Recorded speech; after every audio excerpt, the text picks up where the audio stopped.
अस्सलाम वालेकुम। मैं हूं नादिया अनवर और उम्मीद करती हूँ आप सब खैरियत से होंगे। नाज़रीन, सारे प्रोग्राम्स और सेशंस को करने का मकसद ये होता है ताकि आप स्टॉक मार्केट में भरपूर तरीके से काम कर सकें, और इसके लिए ज़रूरी है कि आप चैनल को लाइक करें, सब्सक्राइब करें और साथ में बेल आइकन को भी हिट करें ताकि कोई भी इंफॉर्मेटिव सेशन जो है वो आपसे मिस ना हो जाए।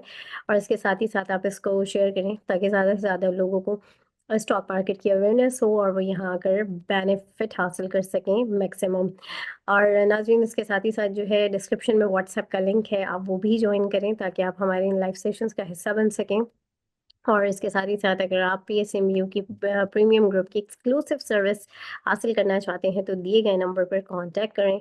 और इसके साथ ही साथ पीएसएमयू जो है वो आपके लिए लेकर आया है स्टॉक मार्केट के कोर्सेज, जिसमें बेसिक और एडवांस फंडामेंटल और टेक्निकल कोर्सेज भी हैं। और इसके अलावा जो है और भी मुख्तलिफ कोर्सेज हैं, जिसमें आपको हेजिंग कोर्स आएगा, जिसमें डीलर मैनेजमेंट कोर्स और हेजिंग मैनेजमेंट कोर्स भी शामिल है। और इन सारे कोर्सेज का बाकायदा आगाज़ जो है वो ईद के बाद होगा। तो बहुत ही लिमिटेड स्लॉट हैं, तो जल्दी से जो है आप अपनी स्लॉट बुक करें। कोर्सेज की डिटेल जो है वो डिस्क्रिप्शन में भी आपको मिल जाएगी, और साथ ही साथ जो है हमारे सोशल मीडिया प्लेटफॉर्म पे भी आप अपडेटेड रहें, वहाँ पर भी आपको कोर्सेज की डिटेल मिल जाएगी। और दिए गए नंबर पर आप कांटेक्ट भी कर सकते हैं कोर्सेज के लिए।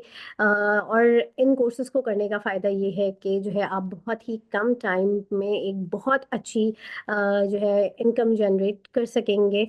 और ये जो है ऑनलाइन भी है और ऑन साइट भी है, तो जिसके लिए जो फिजिबिलिटी हो तो वो लाजमी इन कोर्सेज का हिस्सा बने। और नाजरीन, इसके साथ ही साथ जो है आज हमारे साथ मौजूद हैं टॉप लाइन सिक्योरिटीज़ के सीनियर रिसर्च एनालिस्ट, जी हाँ, मैं बात कर रही हूँ नशत मलिक साहब की। तो चलें उनसे जानते हैं मार्केट के हवाले से। तो लेट्स वेलकम हिम। अस्सलाम वालेकुम सर, मेरी आवाज़ आ रही है आपको? जी जी, वालेकुम अस्सलाम। जी सर, कैसे हैं आप? खैरियत से? ठीक, आप बताएं। अल्हम्दुलिल्लाह। सर, सबसे पहले तो रमज़ान मुबारक आपको भी। और आज हमारा पहला प्रोग्राम है the insight of stock market का रमज़ान में। तो सबसे पहले तो मैं ये पूछना चाहूँगी कि रमज़ान स्टार्ट हुआ तो हमने देखा, क्योंकि एक हमारी मिथ है कि भाई वॉल्यूम बहुत कम होता है रमज़ान में। पहले दिन बहुत डाउन पोजीशन थी, आज कुछ स्टेबिलिटी हमें नज़र आई। आगे फर्दर क्या होता है, थोड़ा सा ओवरव्यू जो है मैं आपसे चाहूँगी वो आप हमारे नाज़रीन से शेयर करें। ये मिथ नहीं होता कि रमजान में वॉल्यूम डाउन होते हैं। रमजान में वॉल्यूम और लोग सब कुछ ही डाउन होते हैं। पूरा पूरा ऑफिस ही डाउन होता है रमजानों में। और तो क्योंकि जाहिर है कि एक तो ये कि वैसे लोगों को रोजा लग रहा होता है, फिर उसके अलावा ट्रेडिंग आवर्स भी कम होते हैं, रिड्यूस्ड होते हैं। नॉर्मली 3:30 बजे तक ट्रेडिंग होती है, और रमजानों में ट्रेडिंग जो है वो पहले ख़त्म हो जाती है, 2 घंटे पहले ख़त्म हो जाती है। तो जाहिर है कि फिर उसी हिसाब से वॉल्यूम्स भी होते हैं। किसी एक ना एक स्टॉक में एक्टिविटी हो जाती है, कुछ एक दो स्टॉक्स में हो जाती है, लेकिन ओवरऑल जाहिर है कि अंडरस्टैंडेबल सी बात है कि जब ट्रेडिंग आवर्स थोड़े हैं, रिड्यूस्ड हैं, तो वॉल्यूम्स भी कम होंगे। बाकी ये कि ओवरऑल ग्लोबली तकरीबन सारी मार्केट्स ही पिक्चर में है, क्योंकि जो अमेरिका में डेवलपमेंट्स हो रही हैं अभी, उनका कुछ पता नहीं है कि वो कहाँ पे जाके रुकेंगी, कितनी ड्यूटीज और लगेंगी, किस किस पे लगेंगी, अ, कितनी परसेंट लगेंगी। आज से जो है ना, चाइना और सॉरी, आज से जो है वो मैक्सिको और कनाडा के ऊपर ड्यूटीज स्टार्ट हो गई हैं 25% की। और उसके अलावा चाइना पे भी ड्यूटी स्टार्ट हो गई हैं आज से 20% की, 10% से जो 20% कर दी हैं। तो इन सारी चीज़ों का इम्पैक्ट जो है हमारी मार्केट में भी थोड़ा बहुत देखा जा रहा है। इवन दो कल जो है इन्फ्लेशन का नंबर भी 1.5% था, हम्म। और आईएमएफ का जो प्रोग्राम है वो भी अ, लग तो ऐसा ही रहा है कि रिव्यू जो है वो हो जाएगा सक्सेसफुली। सारी पॉजिटिव न्यूज़ ही हैं। ऑयल प्राइसेस भी डाउन है। जो है कोल प्राइसेस भी डाउन है। बस ये है कि थोड़ा बहुत करेंसी दोबारा से हिलना शुरू हो गई है, 280 पे चली गई है, 280 प्लस। तो हम्म, एक सिर्फ करेंसी का डिवैल्यू ही होना थोड़ा नेगेटिव पॉइंट है, उसके अलावा तो हर चीज़ पॉजिटिव ही है हमारे लिए। लेकिन जाहिर है कि जो दुनिया में चीज़ें होती हैं उसका इम्पैक्ट आता है पाकिस्तान पे भी। सही। सही, बिल्कुल। बिल्कुल सही कहा सर आपने। और यहाँ पर हमारे साथ पार्टिसिपेंट्स मौजूद हैं, तो आप लोग अपने सवाल जल्दी जल्दी कर लें क्योंकि सेशन का टाइम लिमिटेड होता है। राउत साहब, आपका सवाल है, आप अपना सवाल कर लीजिए प्लीज। जी समझ जिया, जी कीजिए सर, अपना सवाल कीजिए। जी सलाम अलैकुम। वालेकुम सलाम। अच्छा सर, वालेकुम मेरा अस्सलाम। क्वेश्चन था गरीबवाल और फौजी सीमेंट के हवाले से। इनका रिजल्ट ना कंपैरेटिवली डीजी खान और मेपल लीफ के मुकाबले में इतना बेहतर नहीं आया था, तो मैंने उस टाइम पे बेच दिया था। 43 का लॉस में बेचा था गरीबवाल तो, और फौजी मेरा प्रॉफिट में था। तो अब इसमें करेक्शन आ गई है 3-4 रुपए, तो अब ये बेहतर है इस रेट के ऊपर लेना। और एक और क्वेश्चन है, ट्रीट के हवाले से उसका अनकंसोलिडेटेड रिजल्ट तो काफी बेहतर है, 1 रुपया अर्निंग है उसकी, लेकिन आप उसके बारे में इतना पॉजिटिव नहीं है। ये काइंडली जरा बता दीजिएगा। फौजी सीमेंट आप ले सकते हैं दोबारा, 40 से नीचे आ गया है। और बाकी ट्रीट का यही है कि ट्रीट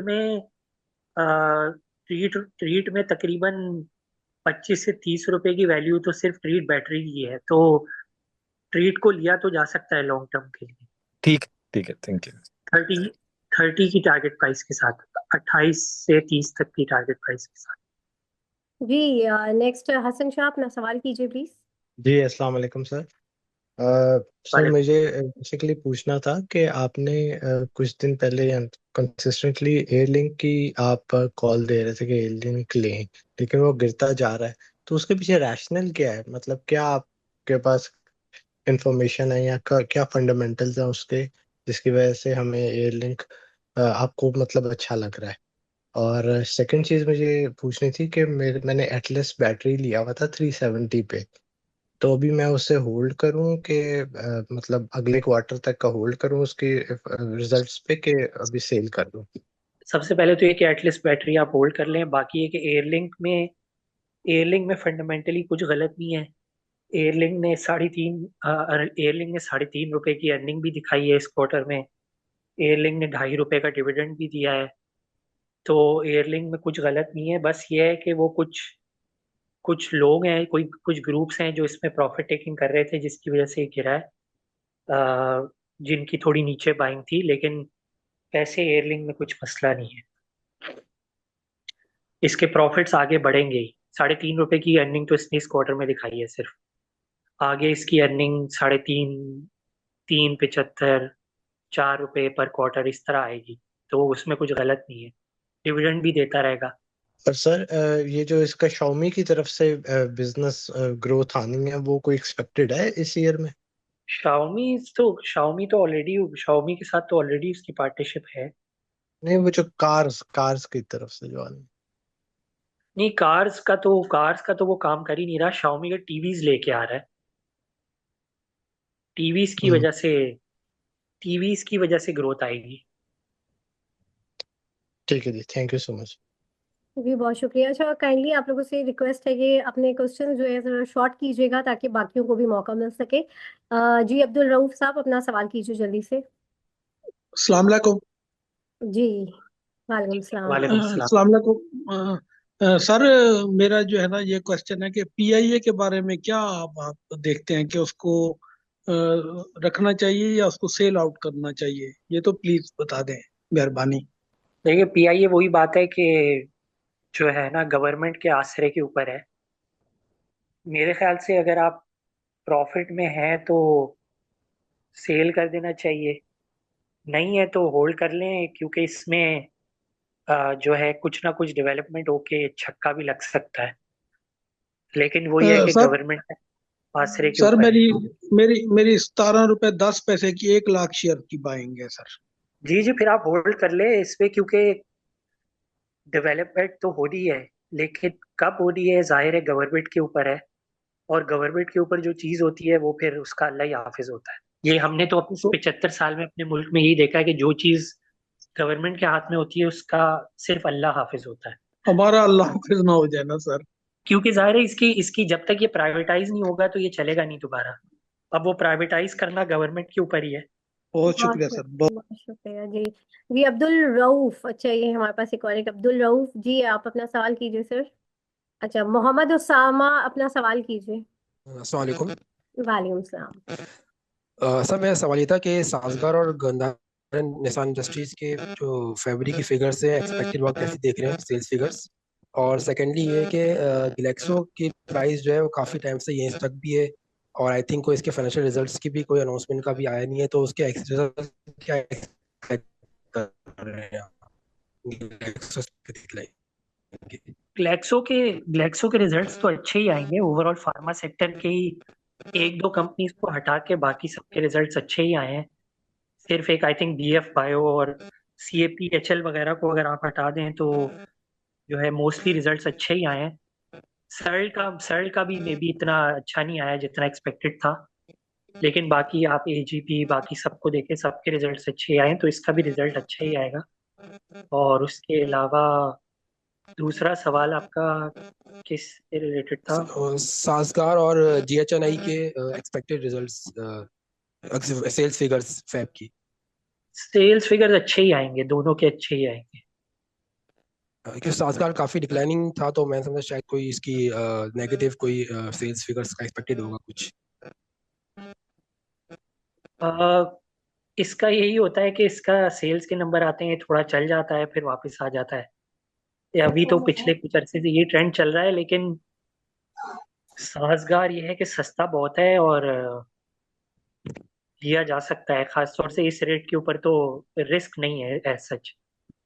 इस रेट से तो आगे अपसाइड डाउनसाइड को बहुत ज्यादा है। सर सॉरी, इसमें मेरा एक क्वेश्चन ये भी था कि आपको लगता नहीं है कि चूंकि मार्केट में चाइना की गाड़ियों का बहुत कंपटीशन है तो साजगार की में फर्दर प्राइस का कुछ इंक्रीमेंट का कुछ मतलब चांस है कि नहीं है, क्योंकि कंपटीशन बहुत ज़्यादा हो रहा है।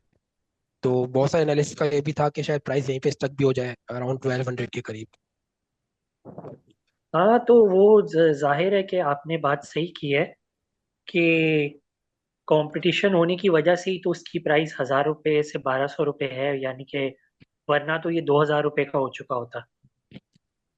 तो कंपटीशन के साथ भी मेरे ख्याल से इसको 1400-1500 रुपये का तो होना चाहिए कंपटीशन के साथ भी। वैसे तो ये 2000 का हो जाता अगर कंपटीशन ना होता तो। ठीक है सर, थैंक यू।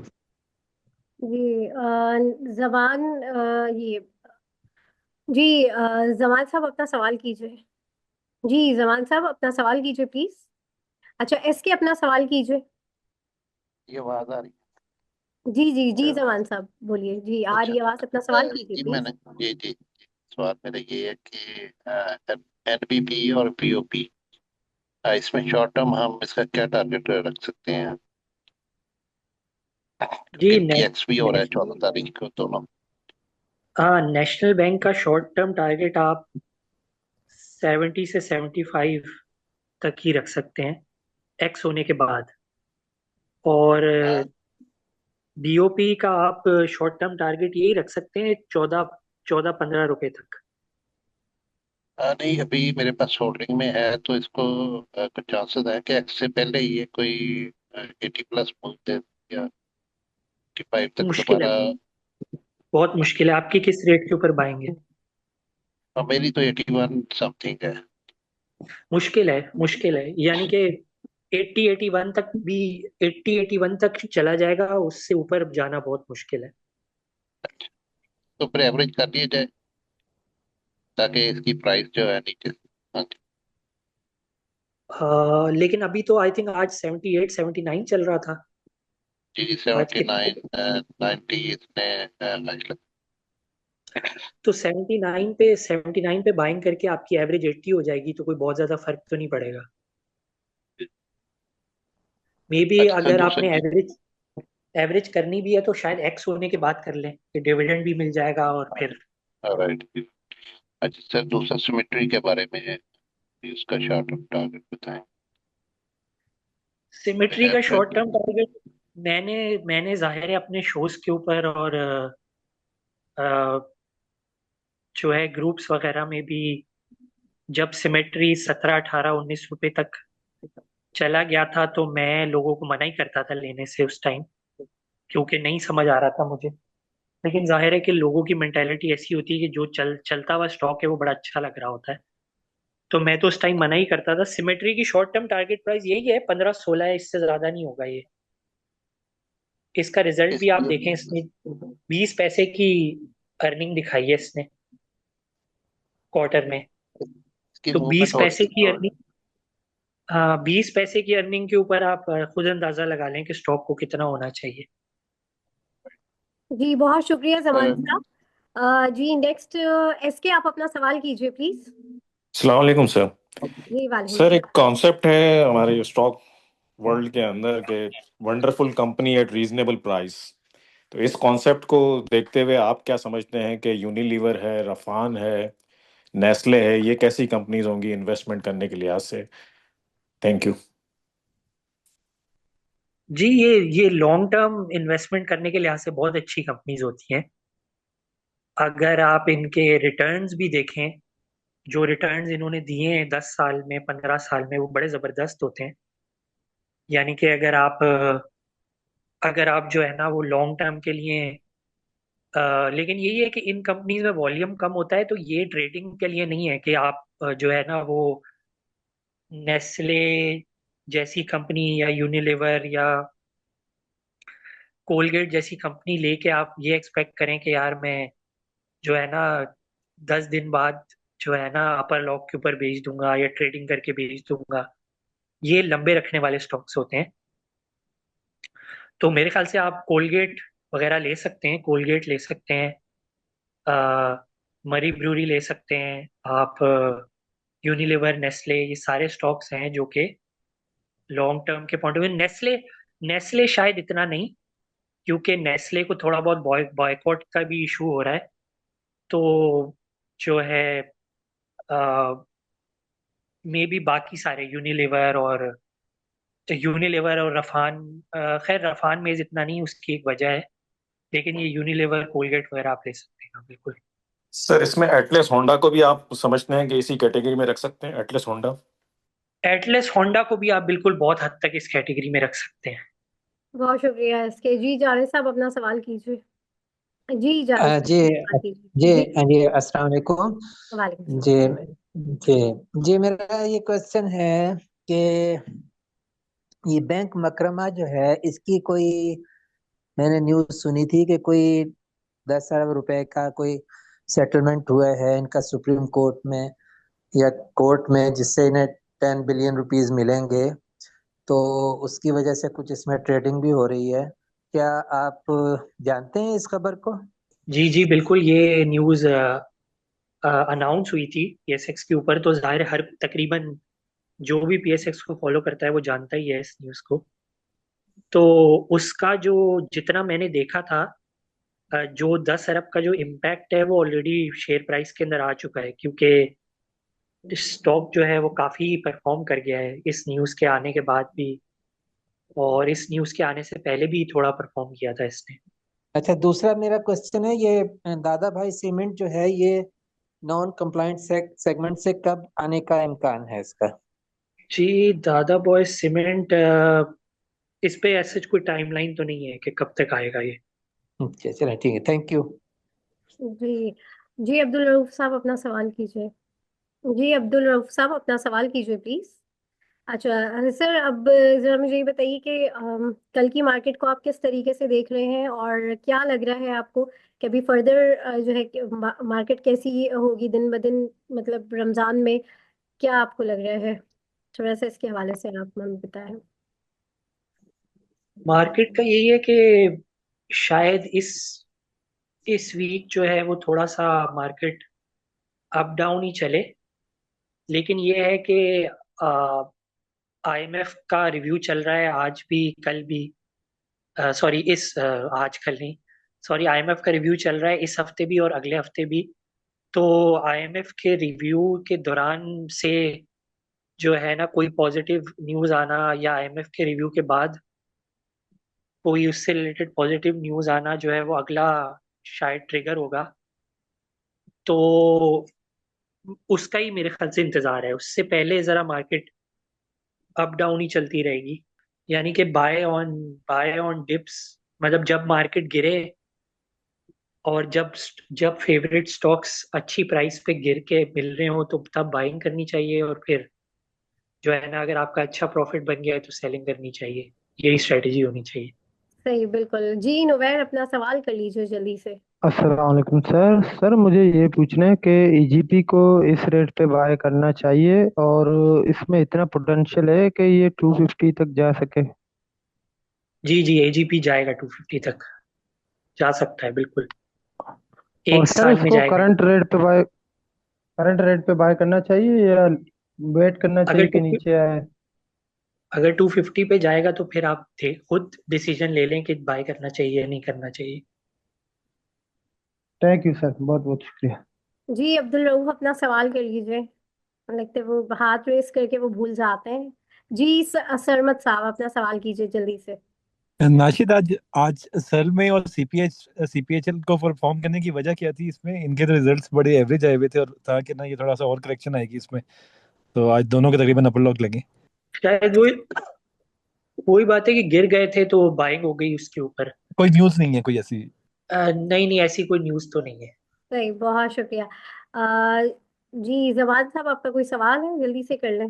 जी मेरा सवाल ये है कि ईएल को इस प्राइस पे, क्योंकि इसकी मीटिंग है आफ्टर टुमारो, तो इस पे अभी ट्रेडिंग में इसको रिस्क लेना चाहिए। 61 इसका हाईएस्ट।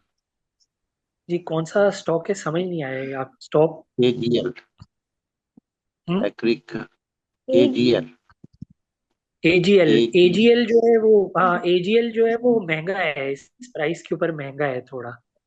राइट। सही।